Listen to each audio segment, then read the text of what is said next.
مدنی مذاکرہ مدنی مذاکرہ ماشاء اللہ ماشاء اللہ، علم و ادب کا سلسلہ مدنی مذاکرہ، عطار کی علمی ضیاء مدنی مذاکرہ۔ الحمدللہ رب العالمین والصلاة والسلام علی خاتم النبیین، اما بعد فاعوذ باللہ من الشیطان الرجیم، بسم اللہ الرحمن الرحیم، الصلاة والسلام علیک یا رسول اللہ وعلی آلک واصحابک یا حبیب اللہ۔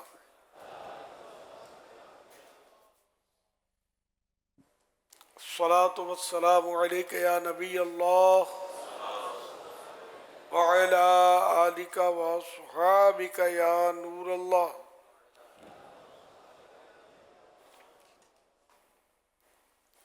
نویت سنت الاعتکاف، جب کبھی داخل مسجد ہونے کی سعادت پائیں اعتکاف کی نیت ضرور فرمائیں۔ نیت دل کے ارادے کو کہتے ہیں، دل ہی میں نیت کر لیجئے کہ میں نے اعتکاف کی نیت کی، آپ معتکف ہو گئے۔ جب تک مسجد میں رہیں گے مفت کا ثواب ملے گا، جب مسجد سے باہر نکلیں گے تو نفل اعتکاف ختم ہو جائے گا۔ یاد رکھیے، مسجد میں کھانا پینا، سونا، سحری، افطار، آب زمزم شریف پینا، دم کے ہوا پانی پینا، نیاز کھانا وغیرہ اسی صورت میں جائز ہوتے ہیں جبکہ اعتکاف کی نیت کر لی ہو۔ نہیں کی تھی تو اب کر لیجئے، افطار کا وقت آ گیا تو اب افطار بھی کر لیجئے۔ البتہ کھانے پینے کے لیے نیت نہ کی جائے، ثواب کے لیے کی جائے۔ اب افطار کے وقت آپ نے نیت کی تو بہتر یہ کہ کچھ ذکر و درود کر لیں، 12 مرتبہ درود شریف پڑھ لیتے، اس کے بعد افطار کرتے، یہ اچھا تھا۔ صلو علی الحبیب صلی اللہ علی محمد۔ فرمان آخری نبی صلی اللہ علیہ وسلم، حوض کوثر پر مجھے ایسی قومیں ملیں گی جنہیں میں بہت زیادہ درود پاک پڑھنے کے سبب ہی پہچانوں گا۔ صلو علی الحبیب صلی اللہ علی محمد۔ 1446 ہجری کے رمضان کریم کا 24واں روزہ ہے۔ عصر پڑھ کر عاشقان رمضان معتکفین فیضان مدینہ کراچی میں جمع ہے۔ مدنی مذاکرے کا سلسلہ، آپ سوال کیجئے، ہر سوال کا جواب وہ بھی بالصواب یعنی درست دے پاؤں یہ ضروری نہیں، بھول کرتا پائیں فوراً میری اصلاح فرمائیں، بھول ہونے کی صورت میں شکریہ کے ساتھ قبول کرتا پائیں گے انشاءاللہ الکریم۔ صلو علی الحبیب صلی اللہ علی محمد۔ میرے علیہ سنت کی بارگاہ میں حضور، آپ نے جو حکم فرمایا ہے کہ مدنی چینل کے لیے ڈونیشنز دے دیں، تو الحمدللہ میری یہ ترکیب ہے کہ ہر مہینے 2000 روپے مدنی چینل کو ڈونیٹ کرتا ہوں اور 2000 روپے AFGRF کو ڈونیٹ کرتا ہوں۔ اب آپ نے جو دعا فرمائی ہے کہ 1200 روپے، تو اب میں کیا کم کروں؟ 800 روپے کم کر کے 1200 روپے بھی آ جاؤ، یا 2000 پہ ہی رہو اور پھر آپ کی دعاؤں کا حساب بھی پاتا رہوں گا؟ جواب ارشاد فرمائے، جزاک اللہ خیرا۔ ویاکم، ماشاءاللہ، جتنا شہد ڈالتے ہیں اتنا مٹھاس بڑھتی ہے۔ 2000 تو ظاہر ہے تو اور بھی اچھے ہیں، زیادہ ثواب ملے گا انشاءاللہ۔ اس سے مزید بڑھ جائیں گے تو اور زیادہ ثواب ملے گا، تو اس میں 1200 بھی تو سما ہے نا اندر۔ صلو علی الحبیب صلی اللہ علی محمد۔ بنا وضو کے کوئی بھی درود شریف پڑھ سکتے ہیں یا نہیں؟